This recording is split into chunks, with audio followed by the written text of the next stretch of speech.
question, I guess, right? That was good with me. And thank you for representing, Bill, so well the interests of the American people in Japan and the incredible relationship that you have with Japan. We really appreciate you doing a fantastic job. We very much appreciate it. Thank you. Let me begin today by addressing the horrific shooting in Sutherland Springs, Texas. Our thoughts and prayers are with the victims and families of today's horrible and murderous attack. This act of evil occurred as the victims and their families were in their place of sacred worship. We cannot put into words the pain and grief we all feel, and we cannot begin to imagine the suffering of those who lost the ones they so dearly loved. Our hearts are broken, but in dark times, and these are dark times, such as these, Americans do what they do best. We pull together.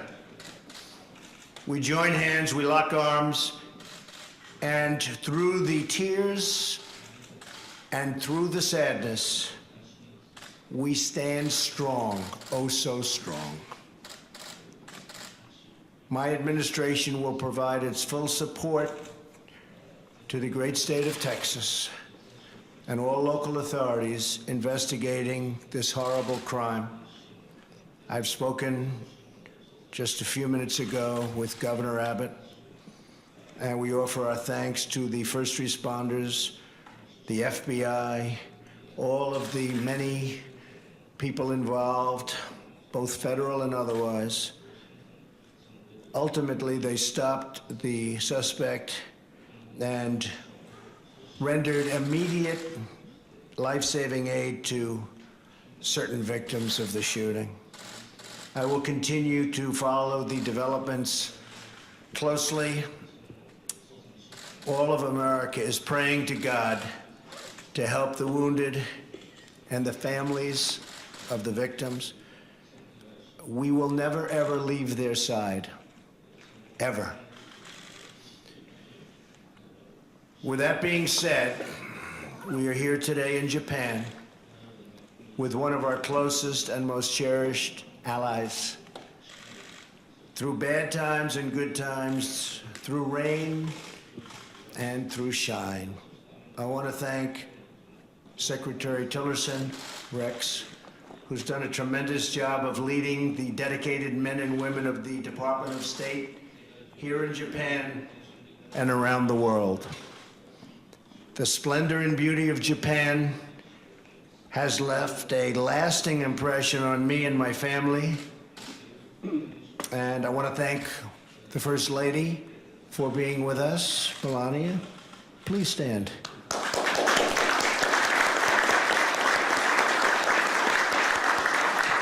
She's become a very, very popular First Lady, I can tell you that. Whenever I speak, they have hundreds of signs out in the audience. We love our First Lady, which is so true. Thank you. And our warmest admiration for this ancient culture. It's an ancient culture, and its customs are ancient, and it's terrific.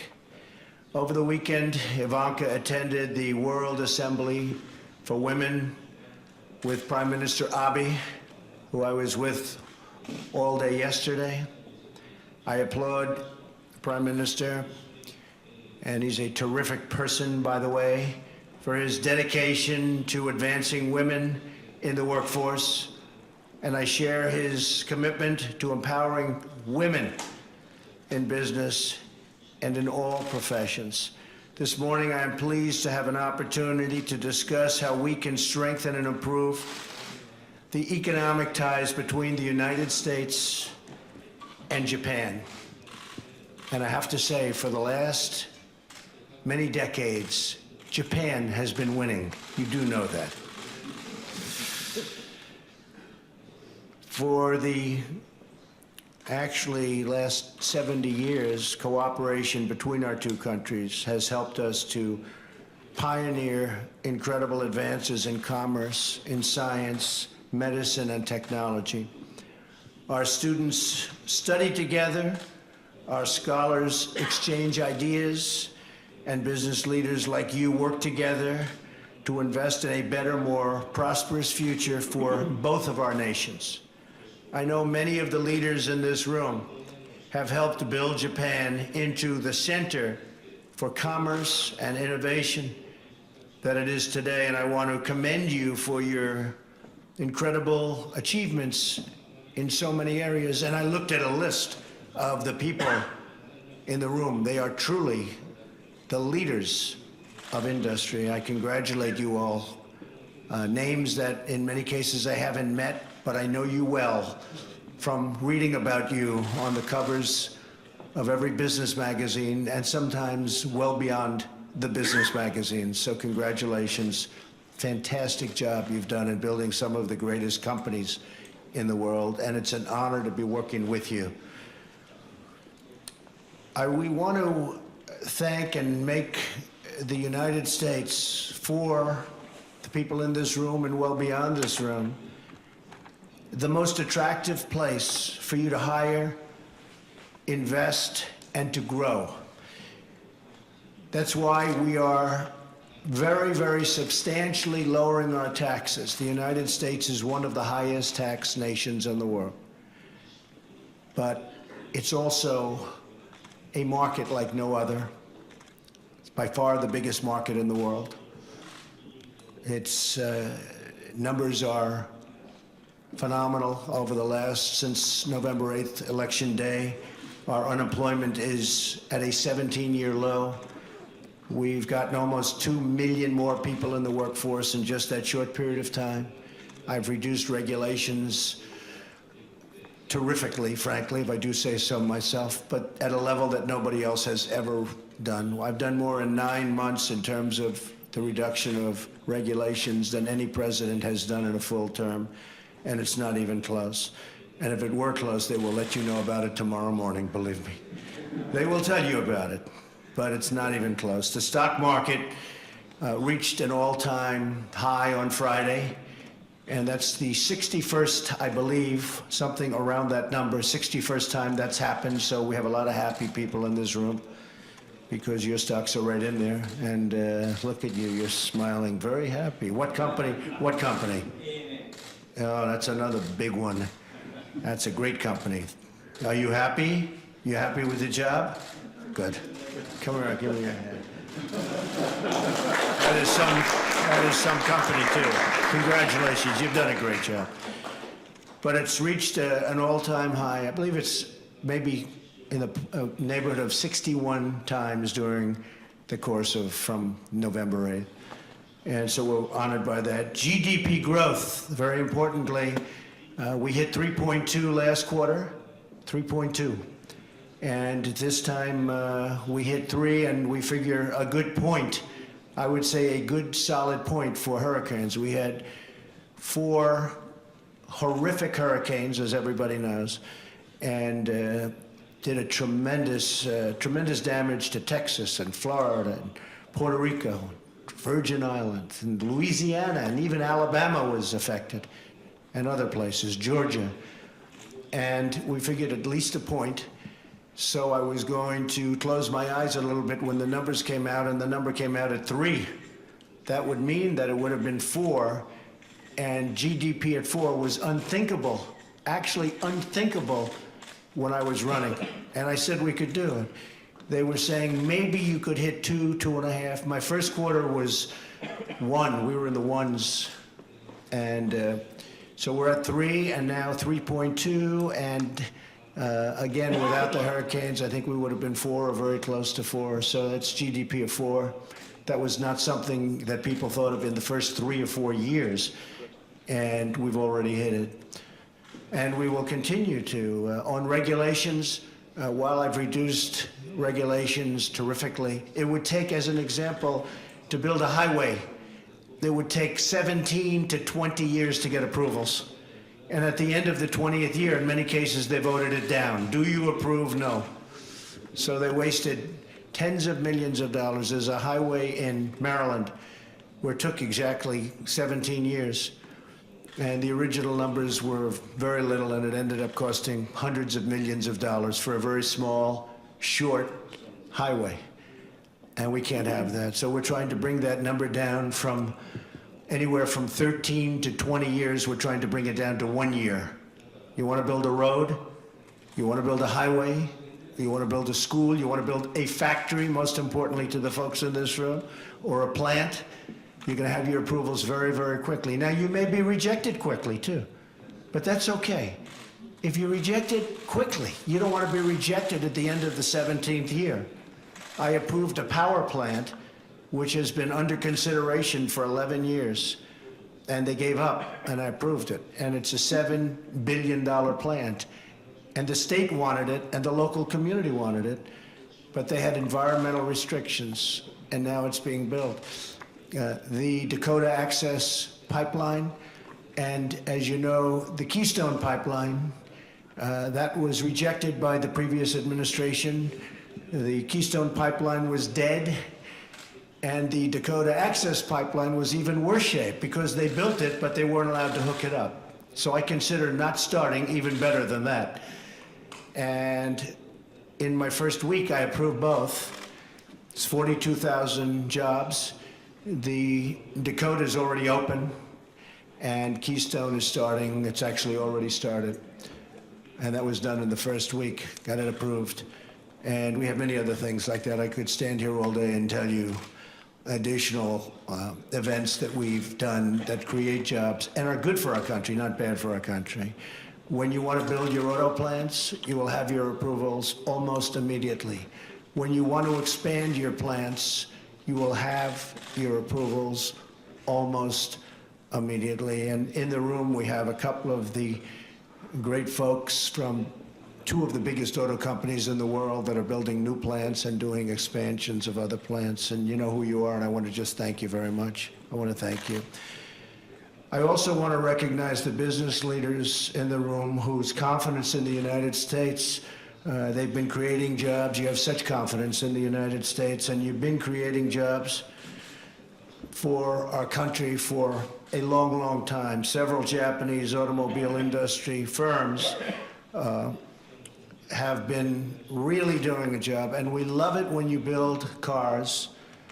If you're a Japanese firm, we love it. Try building your cars in the United States instead of shipping them over. Is that possible to ask? That's not rude. Is that rude? I don't think so.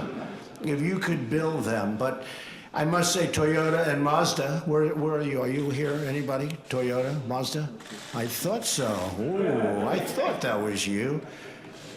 That's big stuff. Congratulations. Come on, let me shake your hand.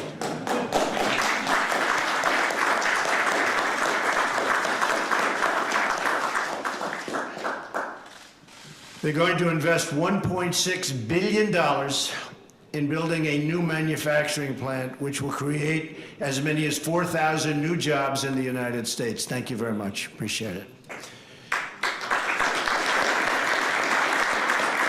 And we're very pleased that just last month, Denso announced that it will invest $1 billion to expand its activities in Tennessee, a great state.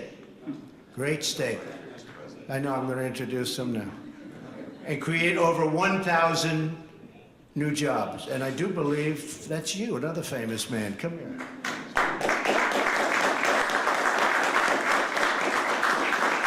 Great state. You're going to love being there. And again, it's really terrific. You watch. It's going to go so smoothly. And the process is a much easier process now. So thank you. Thank you both very much. I want to thank these companies, but I want to thank all of the companies that are coming in. Many companies have announced now that they're coming into the United States to do plants, to do factories, to move. You saw Broadcom is coming in, top 100 company. They announced on Thursday from the Oval Office. Anytime you'd like to expand a second MC, I don't have to do that now because you've already announced, so I don't have to bother. But if you do a little more expansion, we'll do it from the Oval Office, you two, all right? But we just did that announcement from the Oval Office. And Foxconn is coming in with a massive plant that's going to be in Wisconsin, and that was very exciting. They do the Apple iPhones, and it's going to be a tremendous success. But we have to do more. The United States has suffered massive trade deficits with Japan for many, many years. Almost $70 billion annually, 70 billion. Many millions of cars are sold by Japan into the United States, whereas virtually no cars go from the United States into Japan. And our car industry is doing very well, and our product is fantastic. So we'll have to negotiate that out, and we'll do it in a very friendly way, and I know it's going to be a successful negotiation. And one thing I can say, that we make the greatest military equipment in the world. There's nothing close. And Prime Minister is ordering a lot of military equipment, as he should be, with what's happening with one of your neighbors. So that is happening. We had a case yesterday, as you know, where a missile was shot into Saudi Arabia, and their missile system defense took the missile right out of the air, blew it up. Incredible talent, incredible technology that we have, incredible. The accuracy that you can stop something like that. It's like a needle in the air going very, very fast. And we make incredible equipment, whether it's the planes, the missiles, anything you can think about. There's nobody even close. So we're going to be doing a lot of business with many countries on defense.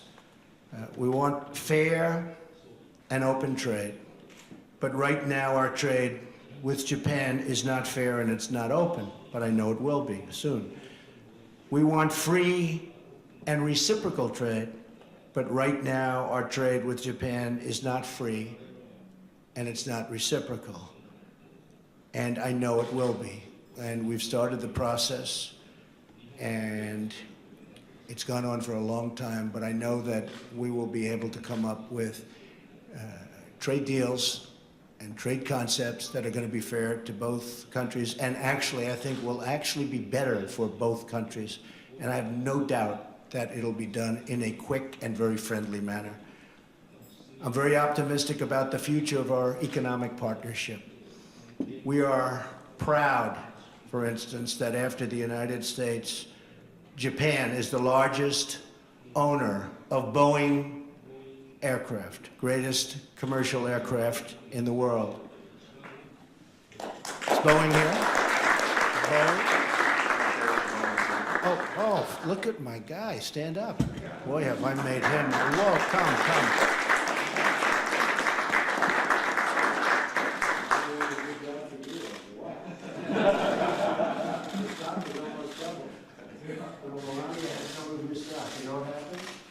When I won, she was forced to sell. Fantastic. Great job you're doing. And I do love the F-18 also. I love the F-18. So we're joined this morning also by Ray Washburn. Where's Ray? Ray. Stand up. What are you doing in the back of the room like that? Since when have you become shy? Ray was with us from the beginning, right from the day I announced. Ray felt very strongly about it. And Ray is now the CEO of the Overseas Private Investment Corporation, or OPIC. And Ray's working with the Japan Bank for International Cooperation to invest in bold new infrastructure projects. This is a major development that will advance our shared interests in the region. Ray, I want to thank you for doing such a great job. From day one, the day I met you, perfect job. Thank you very much. And in partnership with the United States, the sovereign nations of the Indo-Pacific will work together to achieve a future of security, prosperity, and peace. We will have more trade than anybody ever thought of under TPP, that I can tell you.